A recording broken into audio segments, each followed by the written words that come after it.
Сәлеметсіздер ме балалар? Мен Ақтау қаласы Серікбол Қондыбай атындағы номер 22-ші жалпы білім беру орта мектебінің бастауыш сынып мұғалімі Жұмалабаева Дәмеш Оғланбай қызы. Біз бүгін қазақ тілі пәнінен демалыс мәдениеті ортақ тақырыбы аясында дыбыс және әріп деген тақырыпта сабақ өтеміз.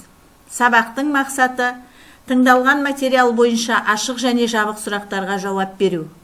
Дыбыс және әріп туралы білімді бекіту. Бағалау критерийлері. Дыбыс түрлерін ажыратып, сөздерге фонетикалық талдау жасаймыз. Дыбыс және әріп туралы білімді еске түсіру мақсатында бірнеше сұрақтарға жауап берейік. Дыбыс дегеніміз не? Әріп дегеніміз не? Дыбыстар нешеге бөлінеді?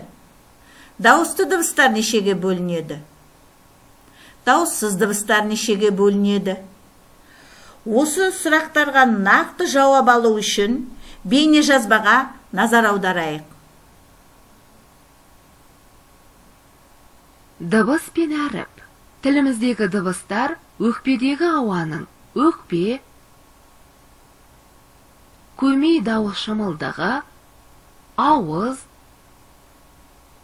мұрын қуысы, тіл, таңдай, тіс,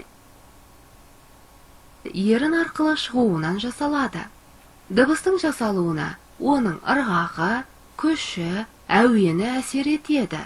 Адамның құлағы 1 секунд ішінде 16-дан 20 мыңға дейінгі дірілдің нәтижесінде пайда болған дыбысты қабылдап естиді. Айтылған дыбыстарды қағаз бетіне түсіріп оқу үшін оларды графикалық таңбалармен белгілейді. Сондықтан оларды әріптер деп атайды. Бірінен кейін бірі рет-ретімен орналасқан әріптердің жиынтығы алфавит деп аталады. Қазақ тілінде орыс графикасы арқылы белгіленген 42 әріп бар. Дыбысты естиміз және айтамыз. Әріпті көреміз және жазамыз. Қазақ тілінде 12 дауысты А, Ә, И, Е, О, Ö, О, Ү, У, Ә дыбыс бар. Дауысты дыбыстар өкпеден келген ауаның ешбір кедергіге ұшырамай, еркін шығуынан жасалады. Дауысты дыбыстар тілдің қатысына қарай жуан, А, О, және жіңішке Ә, Ү, болып бөлінеді. Ал, әл, он, үн, от, өт, тыс, тіс. Дауысты жуан А дыбысының дауысты жіңішке Ә дыбысына өзгеруінен сөздердің мағынасы да өзгереді. Мысалы, ал, бір затты алу, алып қою деген мағынаны білдірсе, әл, күш, қуат, адам бойындағы қайратты білдіреді. Сол сияқты, он, үн, от, өт, тыс, тіс сөздерінде дауысты дыбыстардың жуан, жіңішкелігіне қарай сөздердің де мағынасы өзгереді. Ендеше тапсырма орындайық.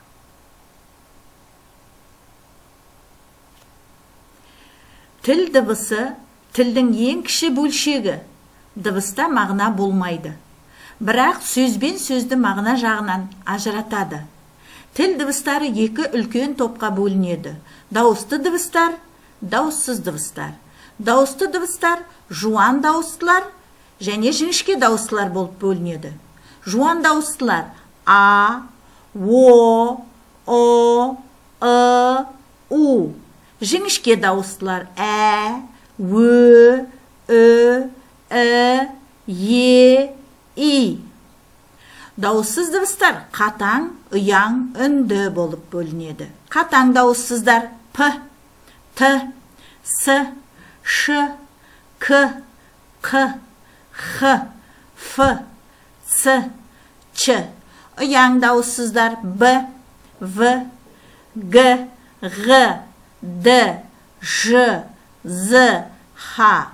Үнді дауыссыздар Л, М, Н, Ң, Р, қысқа И, У дыбыстары.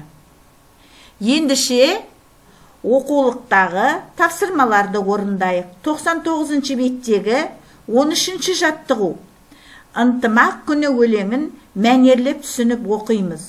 Оқу барысында өлеңнің мағынасын түсініп алып, негізгі ойды анықтайсыңдар. Қарамен жазылған түбір сөздің жазылуындағы өзгерістің себебін түсініп аласыңыздар. Жалауымда нұрлы күн, нұрын шашып тұр бүгін, паш етеді ол халқымның ынтымағын бірлігін. Ортақ дәстүр ғұрыппай, ынтымағын суытпай, шаңырағын көтерген 100 түрлі ұлт 100 уықтай. Шыңға тартса салып жол, қиналмайды талып бел, 100 иыққа сүйенген Қазақстан алып ел. Өтепберген Ақыпбеков. Енді балалар, өлеңнің мазмұнына байланысты сұрақтарға жауап беріп көрейік. Қалай ойлайсыңдар? Өлең мазмұны қай мерекеге сәйкес келеді? Әрине, 1 мамыр мерекесі. Ол мереке қалай аталады? 1 мамыр Қазақстан халқының бірлігі күні. Олай болса, ынтымақ, бірлік, паш етеді, ғұрып сөздерінің мағынасын сөздіктен қарап аласыздар. Келесі тапсырма. Қарамен жазылған сөздердің түбірін тап. Ынтымақ, ынтымағы. Бірлік, бірлігі. Түбір сөздің соңғы дыбысы не себептен өзгерді деп ойлайсыңдар балалар? Ережені есімізге түсірейік. Қ, К, П дыбыстарынан соң дауысты дыбыс келсе, Қ дыбысы Ғ-ға айналады, К дыбысы Г-ға айналады, П дыбысы Б-ға айналады. Олай болса, балалар, келесі тапсырма дәптерімізге орындаймыз. 14-ші жаттығу 100-ші беттегі мәтінді көркем етіп дәптерімізге көшіріп жазамыз. 1 мамыр Қазақстан халқының бірлігі күні. Бұл күнді халық ерекше қуанышпен тойлайды. Біз өте тату тұрамыз. Соңғы сөйлемдегі сөздерге үлгі бойынша дыбыстық талдау жасаңдар. Келесі орындайтын тапсырмамыз 15-ші жаттығу 101-ші бет. Мақалдың жалғасын тауып жаз. Ырыс алды, ынтымақ. Бұл жерде ырыс сөзі береке деген мағынаны білдіреді. Берекелі ел болу үшін мемлекетімізге татулық қажет. Ынтымақ сөзі бірлік деген сөздің мағынасын білдіреді. Олай болса, балалар, бірлік болмай, тірлік болмас.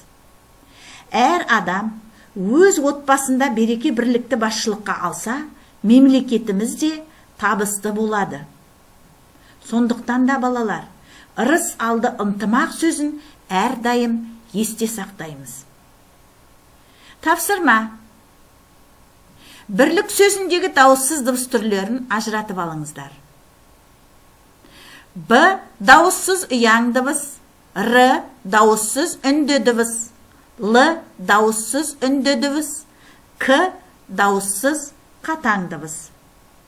Ендіше, балалар, біз Вен диаграммасы арқылы білімдерімізді бекітіп алайық.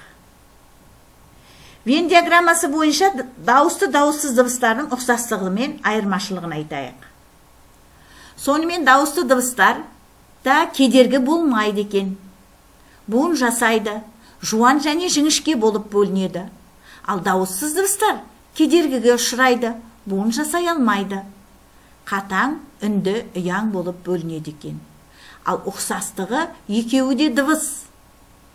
Дыбыстарды фонетика зерттейді. Олай болса балалар, үй тапсырмасы 16-шы жаттығу 101-ші бет. Тор көзге Ф әрпі бар сөздерді тауып жазып, сол сөздерді қатыстырып, сөйлем құрап жазасыздар. Сабақ соңында білім сандығын пайдаланып, бүгінгі сабаққа кері байланыс жасайық. Осымен балалар, бүгінгі сабағымыз аяқталды. Сау болыңыздар.